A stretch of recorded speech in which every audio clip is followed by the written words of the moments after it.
Peace and blessing to the God and goddesses.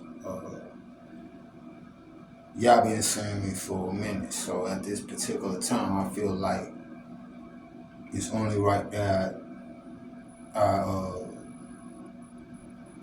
express my experience, who I am, where I come from, and what's going on. Okay. I was born in Liberia, West Africa, next to Sierra Leone. So 1989, the war happened. 3 days before the war happened, my dad, which was a Native American, fought in Vietnam. He supplied African countries with military artillery for natural resources. He did import and export. He was the black face from America, but he was Indian. They went over there and gave all the African countries all the old ass guns and planes and tanks that America don't need no more for their gold, diamonds, oil, and rubber. Liberia is known for their rubber. We are vast in rubber and iron ore. Anyway, so growing up in that country, the only white people I ever seen was the people my dad brought. They was mostly like ninjas, what taught us how to be ninjas, how to fight, how to survive in the jungle. And they were magicians. They showed us magic tricks. So that's all I knew of white people, my pleasantry.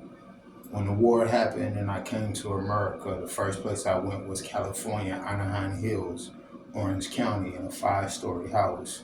3 days after we were there, the Ku Klux Klan, people with masks on, came over there telling my dad he can't stay there.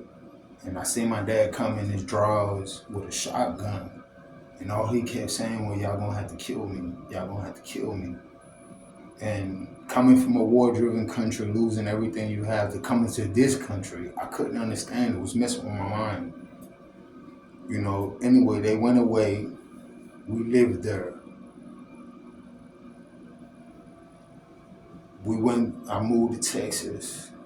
I started experiencing the culture of the United States. Anyway, at the age of 14, I caught a case, and they certified me as an adult. I stayed 4 years in a juvenile in Texas, and then I got sentenced to 20 years and went to federal maximum penitentiary. Well, I was supposed to do 17, but I did 23. But I did 23 years in a bathroom, straight. Coming from Africa, not understanding nothing.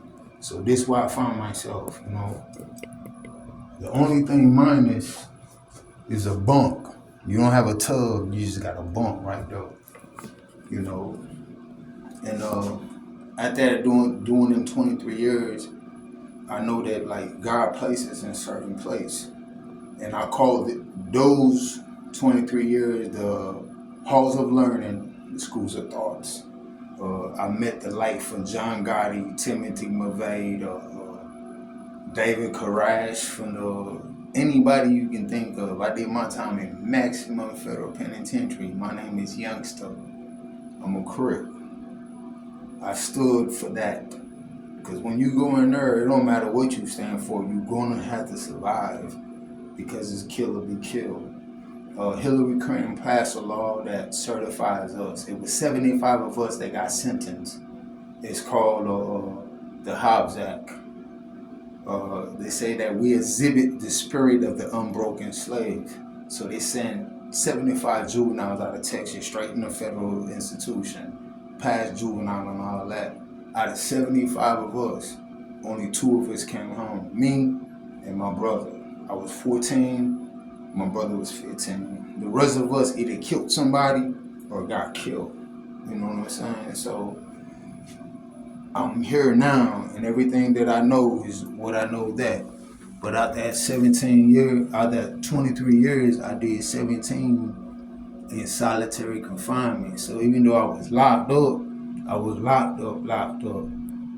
And my mind just went on biblical things.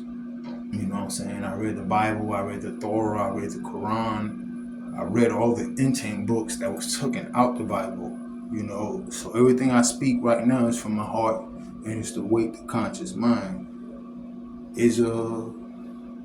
144,000 of us. And at this time, it says God is going to pour out his spirit on his people. The old people are going to have vision, and the young people have dreams. They're going to pick up wings and fly like eagles. They're going to run and not get worried. They're going to leap buildings in single bound. You know what I'm saying? So this is a beautiful time and the best time for us to be alive. The Spirit of the God is working in us. You know what I'm saying? For those who have ears, hear, see, listen, smell. You know what I'm saying? Embrace the Spirit. And may the will of the Father be done. It's justify peace and love to all. That's all it is. That's the difference. Those that want love and those that want hate. Peace and blessing to the God and goddesses.